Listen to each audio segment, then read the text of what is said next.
Police officers of Reddit, who's the smartest criminal you've ever encountered? A French thief who spent 10 years in prison became a comedian when he got out. One of his stories: finds a building, goes in, chooses a floor and transforms the exit door into an extra apartment. Puts the apartment number, fake lock, welcome rug, etc. Puts an iPhone for sale. The person comes to buy it. He opens the door in a shower robe and says, "Give me 1 second. I'm just gonna count the money ... and poof. He's gone from the exit stairs. This happened to me. Except it was drugs and drug money when I was an addict. My guy had a few dudes working for him and you didn't know who was gonna show up. My dude told me where to wait and a couple minutes later a guy came up and was like, "You here for Flacco?" "Yup, I am." I give him the money and he says he just needs to run inside to get it. "No fucking way," I say, "I'm coming with you." So we go into an apartment complex and he's like, "Here, just wait outside the door, I'll only be a minute." Waiting. I start knocking, 'cause WTF. At the same time my dude calls me, "Mad, where the fuck are you?" I start realizing what happened and I'm like, these dudes just gonna hide all day in this apartment. Well, I'm not leaving. Then a little kid comes down the hall and I'm like, "Hey little man, do you know who lives here?" And the little kid hits the door hard and it pops open into a stairwell that leads outside. Dude is long gone.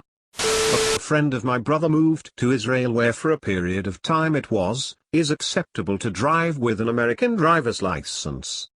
He was pulled over for speeding, and when asked for his license, gave the officer his Costco card. Costco is a membership-based retail warehouse in the US and a few other countries.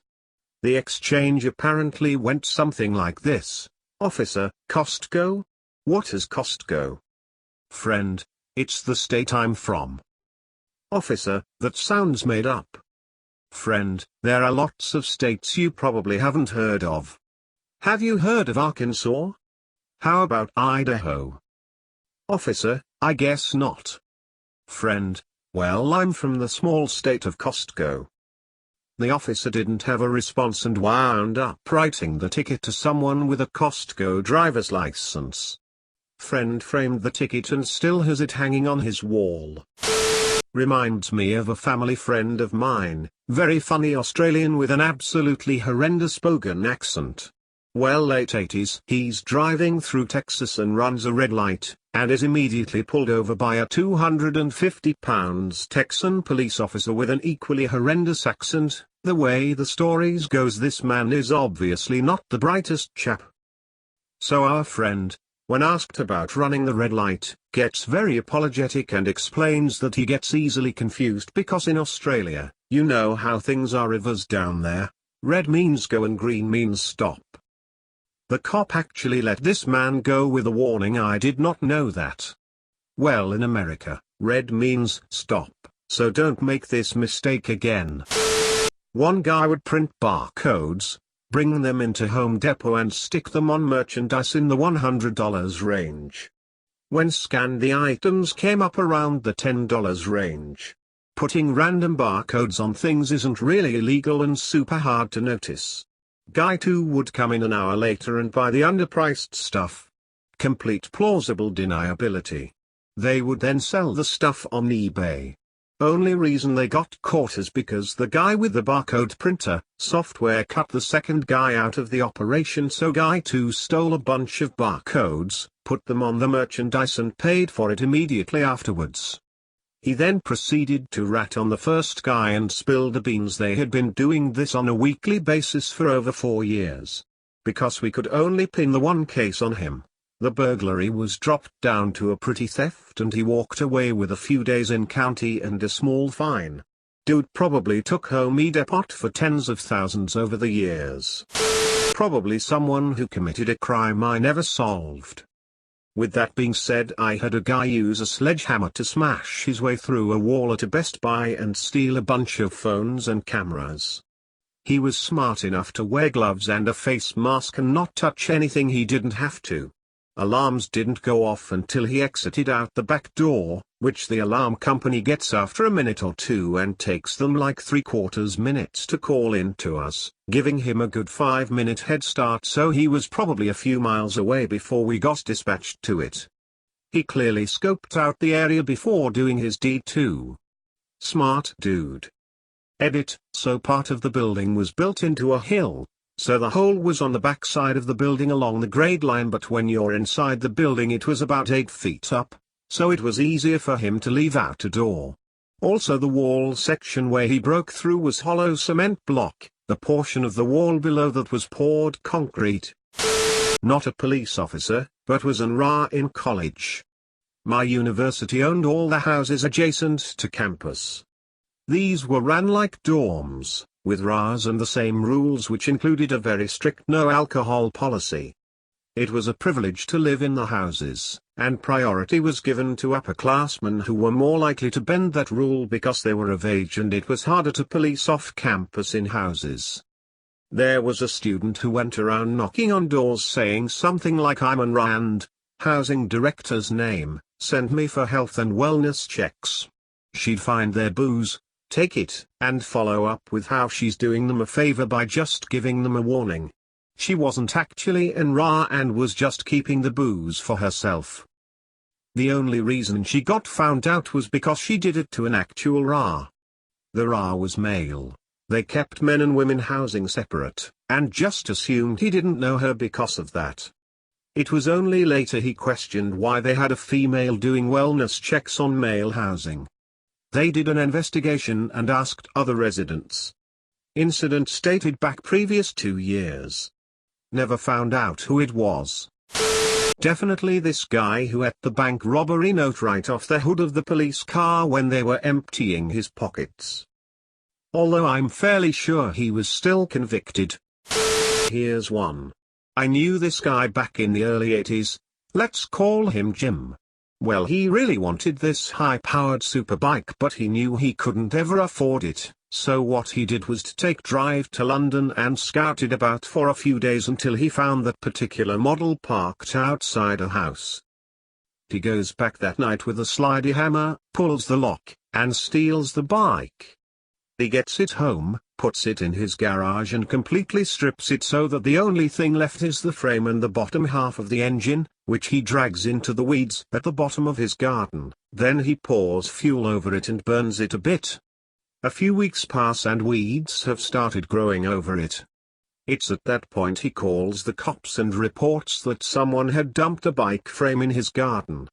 The cops show up and he explains that he just got back from being away and found it. The cops take the frame and note down high name and address. A few days later, the cops call him and say that the bike had been stolen from London a month or so ago, from the serial number on the bottom half of the engine and frame, and that the insurance company had classed the bike as a write-off, and had told the cops to dispose of it. Now, because the frame was found in his garden and the insurance company didn't want it, the cops were duty-bound to ask him if he wanted to keep it, or if they should throw it. So he tells them that he'd always wanted to build a bike. He gets the frame back from them, repaints it, then puts it all back together and re-registers it as a Q-Reg, stolen and recovered. I forgot to call him Jim, didn't I? Not a policeman here, but I have a nice story from insurance debt collectors. There was this guy who was already in heaps of debt. Like more than a lifetime's worth of debt. He proceeded to file several police reports for identity theft up to the point that he got protected from financial checkups. It was a temporary measure that were given to repeated identity theft victims.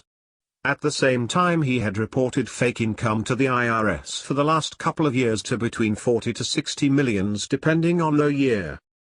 So when he applied for credit cards and loans, they were unable to check his financial credit, due to the identity theft protection, but they checked his tax returns, which showed he had a massive income. Got his loans and credit cards, emptied them out and left the country. Not a copper, but this was pretty smart. I used to run bars at a number of venues around the north of England. one of which was Chester Racecourse. Usually, we'd just have to keep an eye out for scousers trying to nick drinks or sneak in without paying, and with it being so close to Liverpool there was a fair amount of security on site. You could tell them, as they'd be suited, booted, a high-vis waistcoat on and usually carrying a radio. Now there were a dozen or so bars dotted around the course, and you can imagine the amount of money that was taken from 100,000 or so punters drinking steadily from 11 until 8 or 9 in the evening. So every hour or so, the security would go round the bars in turn and take all the high-denomination notes from each till and stick them in the safe in the main building. So I'm stood the one day, pulling pints doing the barman thing. The security blokes have been round a few times and it's getting steadily busier. Then one bloke shows up on his own, high-vis on and radio in his hand, does the till, leaving the usual receipt so we can balance up at the end of the meeting. Bit early I think, but hey ho, I've got plenty to do. Then 10 minutes or so later, 2 more blokes show up, dressed the same. "Oh, your mate's just been here," I said. "No need to touch that just yet." "What mate?" "We're the only 2 doing this duty today."